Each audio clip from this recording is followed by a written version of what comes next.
There are truths so dangerous that they can only be whispered. And sometimes, even whispers are too loud. So instead, people find other ways that don't require words, ways that can't be heard by others, ways that seem like nothing to those who don't know language, and sometimes two hands intertwined in what appears to be nothing more than sisterly affection. For more than a century and a half, a photograph remained in an archive, cataloged, preserved, occasionally seen by researchers, compiling records from the Civil War era. It showed two young black women sitting side by side in a photographer's studio in Philadelphia, their posture formal, their expressions calm, their fingers intertwined in what anyone would assume to be a simple gesture of love between sisters. Nothing unusual, nothing that required a second look, until someone finally gave it a second look. In 2013, when a curator enlarged the image using modern digital technology, she noticed something that paralyzed her. The position of their fingers, it wasn't random, it wasn't casual, it was deliberate, specific, coded, hidden in plain sight for 150 years. There was a message so carefully concealed that generations of historians passed it by without ever knowing of its existence. If you want to discover what these two women were really saying to each other, and to us, hit that subscribe button and give this video a like, because what you're about to learn will change the way you see history forever. Dr. Evelyn Harper had been working at the Boston Museum of African American History for nearly 8 years when the anonymous donation arrived. It came in a weathered cardboard box, postmarked from Philadelphia, with no return address and only a brief handwritten note tucked inside. These belong to my grandmother. I think they matter. Inside were 17 daguerreotypes, tintypes, and early paper photographs, most of them showing black families and individuals from the 1850s through the 1880s. Evelyn had seen hundreds of similar collections over the years. Most were family portraits, documentation of lives lived during and after slavery, precious but ultimately unremarkable in their composition. She logged each image into the museum's database with careful attention, noting the approximate dates, the clothing styles, the studio backdrops when visible. She was methodical, professional, patient. And then she reached the 9th photograph in the stack. Two women seated together. Sisters, clearly. The resemblance was unmistakable in the structure of their faces, the shape of their eyes.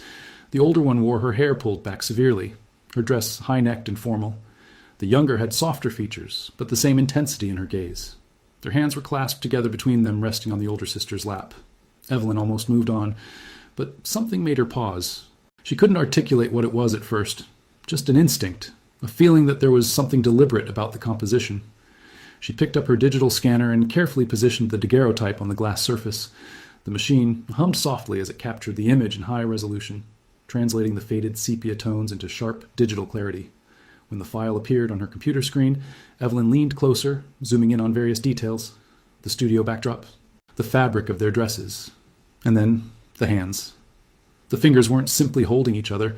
They were arranged in a very specific pattern. The older sister's index and middle fingers crossed deliberately over the younger sister's hand, while both thumbs were positioned at precise angles. It looked intentional, controlled, like a gesture that meant something beyond affection. Evelyn sat back in her chair, her pulse quickening slightly. She had studied enough about the Underground Railroad, about coded communication systems used by abolitionists and freedom seekers, to recognize when something deserved closer examination. This wasn't just a photograph. This might be a message. And if it was, she needed to find out what it said. Evelyn spent the next 3 days combing through every resource she could access on nonverbal communication systems used during the Civil War era. She examined quilting patterns that supposedly contained directional codes for the Underground Railroad, though many historians debated their authenticity. She reviewed documented hand signals used by conductors to identify safe houses. She studied the language of flowers, the meaning embedded in hymns, the symbolism woven into everyday objects, but nothing matched the specific hand position she saw in the photograph. Then she found a reference in an obscure academic journal from 1987, written by a historian named Dr. Lawrence Winters, who had spent decades researching lesser-known resistance networks in Philadelphia. In a footnote on page 43, he mentioned in passing that some operatives of the Underground Railroad had developed silent recognition signals, gestures that could be made in public without drawing attention. He noted that these signals were never written down, transmitted only through direct teaching and lost to history when the generation that used them passed away. He had found only fragmentary evidence of their existence in letters and diaries, none of which described the gestures in detail. But one letter, written by a Quaker abolitionist named Isaac Pemberton in 1864, contained a sentence that made Evelyn's breath catch. The sisters have perfected a silent tongue, spoken with hands alone, which identifies the faithful even in crowded rooms where enemies listen. The sisters, not a generic reference to female operatives, but specific individuals known well enough to Pemberton that he didn't need to name them. Evelyn cross-referenced the date and location. Pemberton had been active in Philadelphia throughout the 1860s, working closely with black conductors and free black communities to coordinate escapes from the South. Philadelphia, the same city where this photograph had been taken according to the faint studio marking on the back. J. Wilson, photographer, Chestnut Street, Philadelphia, 1863. Evelyn felt the pieces beginning to align, though she couldn't yet see the full picture. She needed more. She needed to find out who these women were, what network they belonged to, and whether the hand gesture in the photograph was truly a coded signal, or just a coincidence her imagination had inflated into significance. She reached for her phone and called a colleague at Howard University, a historian who specialized in African American resistance movements. When he answered, Evelyn didn't waste time on pleasantries. She simply said, "I think I found something that changes everything we know about the Underground Railroad in Philadelphia. Can you come to Boston?" Dr. Marcus Reed arrived in Boston 2 days later, carrying a worn leather satchel and an expression of barely contained curiosity. Evelyn met him in the museum's climate-controlled research room, where she had set up her laptop alongside the original photograph, now sealed in an archival sleeve. Marcus leaned over the image for a long moment, his eyes moving between the sisters' faces and their intertwined hands. Then he straightened and pulled a battered journal from his satchel, handling it with the reverence reserved for fragile historical artifacts. The journal had belonged to Jeremiah Todd, a free black man who had operated as a conductor in Philadelphia from 1859 until his death in 1867.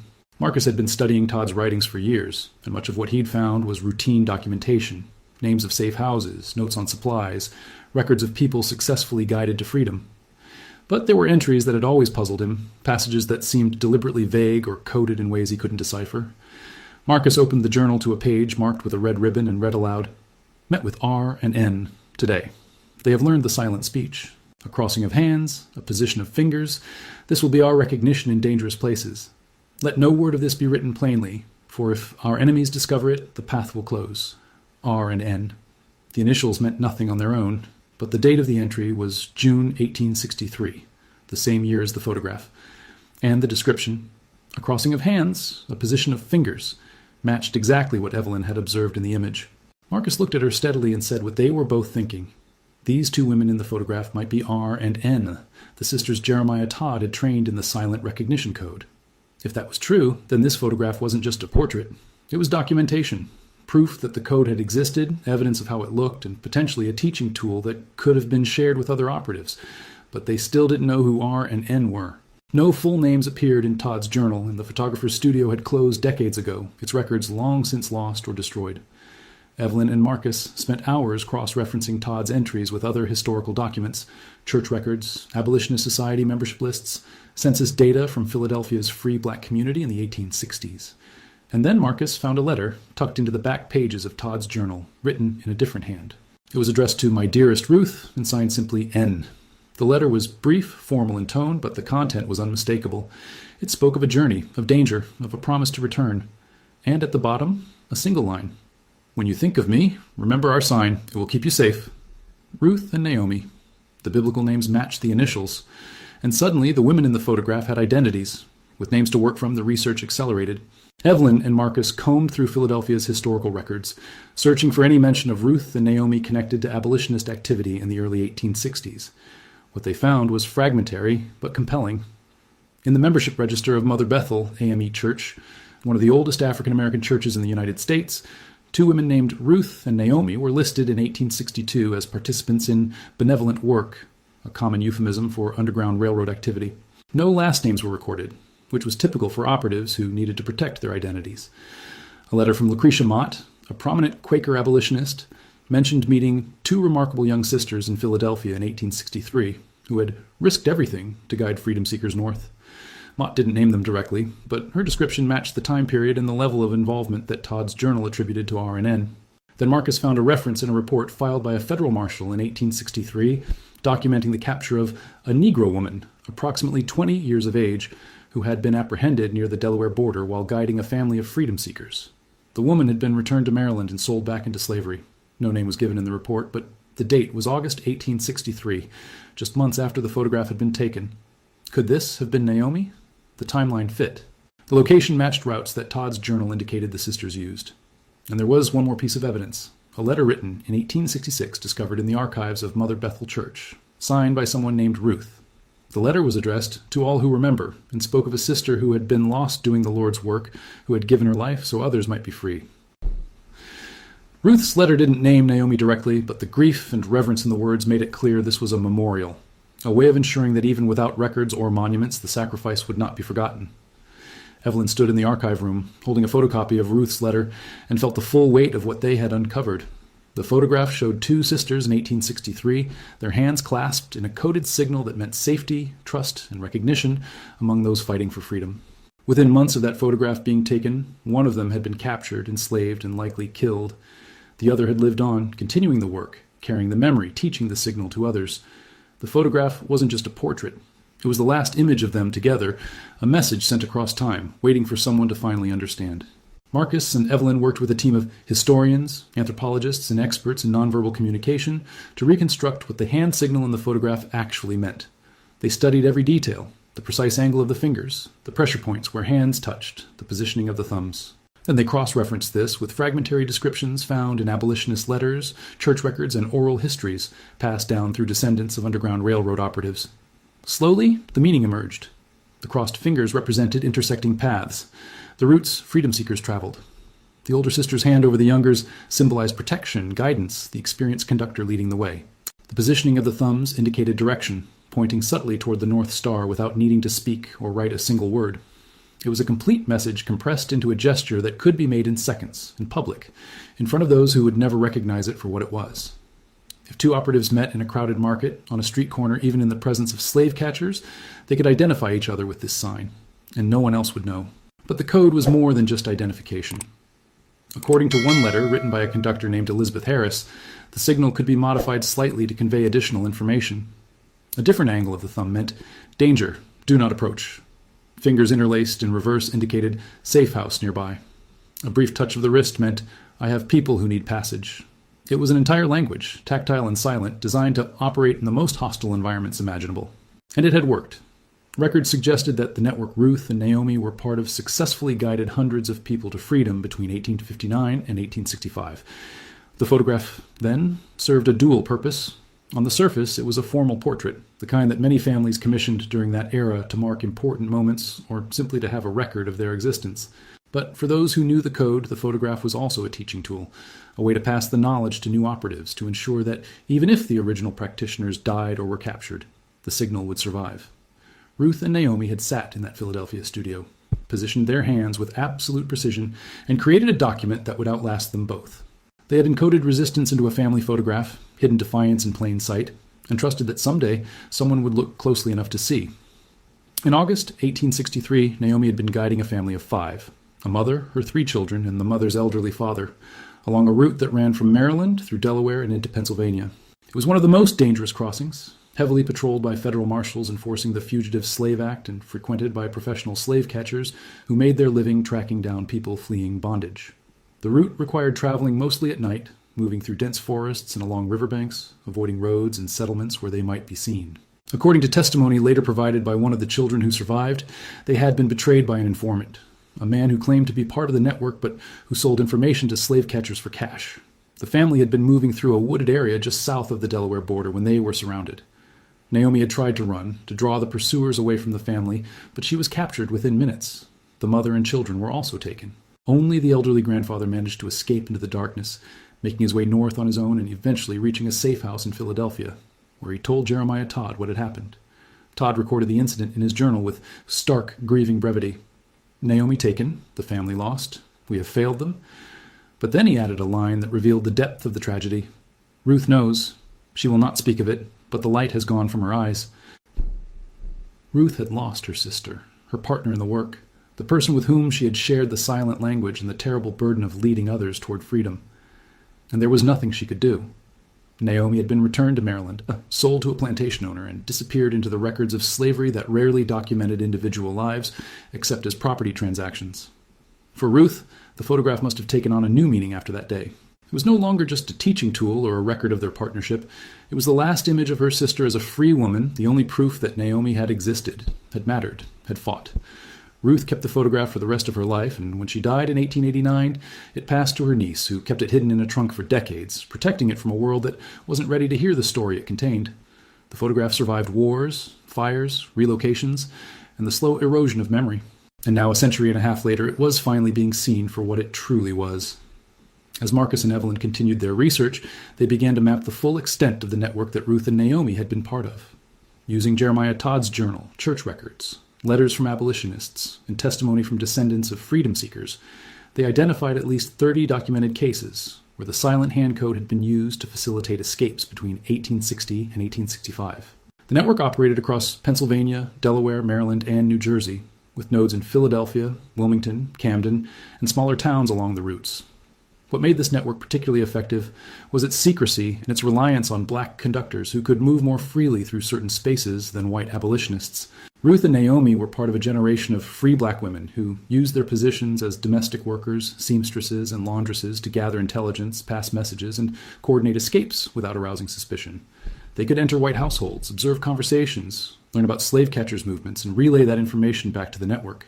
The hand code allowed them to communicate in front of their employers, on public streets, even in the presence of authorities, without ever speaking a word that could be used against them. The photograph also revealed something else. When Evelyn examined the studio backdrop more closely, she noticed faint markings on the painted wall behind the sisters, symbols that at first appeared to be decorative flourishes, but when compared with quilting patterns documented in other Underground Railroad research, matched known directional codes. The photographer, Jay Wilson, may have been part of the network himself, using his studio as a safe space where operatives could document their work without fear. This wasn't unusual. Many businesses owned by free black individuals or sympathetic white allies served dual purposes, operating openly while secretly supporting resistance efforts. By the time Evelyn and Marcus completed their research, they had identified over 50 people connected to this specific network, including conductors, safe house operators, informants, and the freedom seekers themselves. Some names appeared in official records. Others existed only in coded references, initials and letters, unnamed figures in oral histories. But the photograph of Ruth and Naomi became the anchor point for all of it, the one piece of physical evidence that proved the network existed, that the code was real, and that these women had done exactly what the fragmented records suggested, risked everything to guide others toward freedom. After Naomi's capture in 1863, Ruth continued the work alone. Records show that she remained active in the Underground Railroad until the end of the Civil War in 1865, and even after the 13th Amendment abolished slavery, she continued helping formerly enslaved people navigate the dangers of Reconstruction. She worked with the Freedmen's Bureau, taught literacy classes, and organized mutual aid societies in Philadelphia's black community. She never married. She never spoke publicly about her work on the Underground Railroad. But those who knew her described her as a woman of quiet strength and unshakable resolve. In 1870, Ruth opened a small boarding house for black women arriving in Philadelphia from the South, women fleeing violence, searching for work, or reuniting with family members. The house operated for nearly 20 years, providing refuge and support for hundreds of women during one of the most dangerous periods in American history for black communities. Ruth ran the boarding house until her death in 1889 at the age of 68. Her obituary in a black-owned newspaper described her as a woman of great dignity and faith, but made no mention of the Underground Railroad, the silent code, or the sister she had lost. The photograph remained in Ruth's possession until her death. It passed to her niece, who kept it carefully stored, along with a handful of letters and the hand-stitched quilt Ruth had made in her later years. A quilt that, Marcus and Evelyn later realized, contained the same directional patterns they had seen in the studio backdrop. Ruth had continued encoding resistance even after the need for secrecy had passed, preserving the knowledge in fabric and thread for future generations. The quilt now resides in the Smithsonian's collection, displayed alongside the photograph, a testament to a woman who never stopped fighting. When Evelyn and Marcus presented their findings at a historical conference in 2014, they showed the photograph on a large screen, pointing out the hand position, the backdrop symbols, the precision of the composition. The audience sat in silence as the story unfolded, the code, the network, the capture, the survival. And when the presentation ended, a woman in the back row stood and asked if she could see the photograph up close. Her name was Clara Bennett. She was 73 years old, and she believed Ruth might have been her great-great-great-grandmother. Clara Bennett had grown up hearing stories about a woman in her family named Ruth, who had done the Lord's work during the Civil War era. Her grandmother had told her that Ruth had a sister named Naomi, who died young helping others, but no details were ever given. Clara had assumed it was just family mythology, the kind of stories passed down through generations that blur the line between fact and legend. But when she saw the photograph and heard the research Evelyn and Marcus had compiled, everything aligned. Clara provided genealogical records showing her family's lineage back to a woman named Ruth, who had lived in Philadelphia and died in 1889.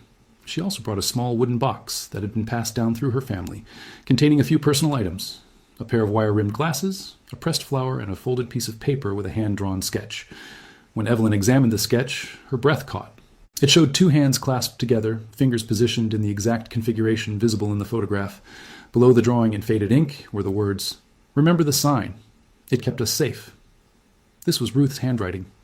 Clara's family had been keeping this instruction, this piece of the code, for over a century without fully understanding what it meant. For Clara, the discovery was overwhelming. She had spent her entire life knowing she came from strong people, but she hadn't known how strong or what they had sacrificed. She stood in the museum's research room, holding the photograph in her hands, looking at the faces of her ancestors, and wept. Evelyn and Marcus arranged for DNA testing to confirm the connection, though the genealogical records were already convincing. The results came back positive. Clara was a direct descendant of Ruth, which meant she carried the bloodline of a woman who had helped guide hundreds of people to freedom, who had lost her sister to the cause, and who had lived the rest of her life honoring that sacrifice through service to her community. Clara became involved in the museum's efforts to share Ruth and Naomi's story, speaking at events, participating in educational programs, ensuring that her ancestors' names and actions were finally given the recognition they deserved. And the photograph, that faded daguerreotype taken in a Philadelphia studio in 1863, became one of the most significant artifacts in the museum's collection, not just because of what it showed, but because of what it represented: the ingenuity, courage, and resilience of people who refused to accept oppression, who created systems of resistance that operated invisibly within a society designed to crush them, and who left messages and gestures, fabrics and images for future generations to decode. In 2015, the Boston Museum of African American History opened a permanent exhibit titled "Silent Language: Codes of Resistance in the Underground Railroad." At the center of the exhibit was the photograph of Ruth and Naomi, enlarged and beautifully restored, with detailed explanations of the hand code, the network they belonged to, and the fates that awaited them after that photograph was taken. Beside the image was Ruth's quilt, Clara Bennett's family heirlooms, excerpts from Jeremiah Todd's journal, and letters from abolitionists describing the silent speech they had witnessed but never fully understood. Visitors came from across the country. Schoolchildren stood in front of the photograph, studying the hand position, trying to replicate it with their own fingers. Historians debated and discussed the implications for Underground Railroad research. Descendants of other operatives contacted the museum, sharing their own family stories, their own fragments of the code that had survived in whispers and gestures passed from parent to child. The photograph had opened a door, revealing a hidden dimension of resistance that had been erased from mainstream history. Clara Bennett, now in her 70s, became a regular presence at the museum, volunteering as a speaker and educator. She would stand beside the photograph of her great-great-great-grandmothers and tell their story, not with sadness, but with pride. She would demonstrate the hand signal, explaining its meaning, showing how something so small could communicate so much in an era when speaking the truth could cost you your life. And she would end every talk the same way. They wanted us to remember. They left this message so we would know what they did, who they were, and what they stood for, and now we do. The photograph continues to be studied, analyzed, shared. It appears in textbooks, documentaries, academic papers. It has become an icon of resistance, a symbol of the intelligence and bravery that allowed the Underground Railroad to function even in the most hostile conditions. But more than that, it has become a reminder that history is not always written in words. Sometimes it is encoded in gestures, stitched into quilts, captured in the precise positioning of two sisters' hands as they sat for a photograph in 1863. Ruth and Naomi could not have known that their image would survive, that someone would eventually look closely enough to understand what they were saying. But they left the message anyway, trusting that someday someone would see. And in 2013, someone finally did. The silence was broken, the code was revealed, and two women who had been invisible for 150 years stepped out of history's shadows and into the light, their hands still clasped together, still speaking their silent language, still saying, "We were here, we fought, we mattered. Remember us." And now we do.